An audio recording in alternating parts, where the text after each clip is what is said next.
বাঙালি মানেই তো শেষ পাতে মিষ্টি মুখে, রোজকার খাবার শেষে ডেজার্ট না হলে তার চলেই না প্রায়।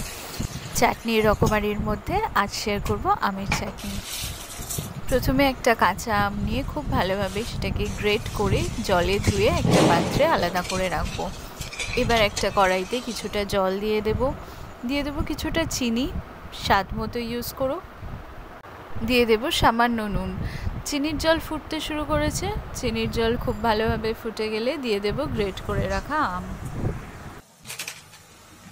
অ্যাড করে দেবো সামান্য একটু হলুদ গুঁড়ো।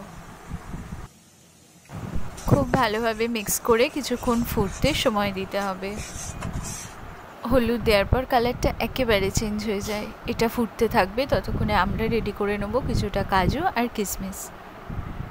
একটা বয়েল এসে গেলে অ্যাড করে দেবো কাজু কিশমিশ।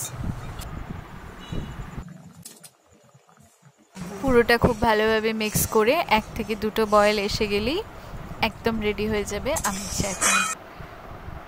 কনসিস্টেন্সিটা তোমরা তোমাদের রিকোয়ারমেন্টস মতো রাখতে পারো।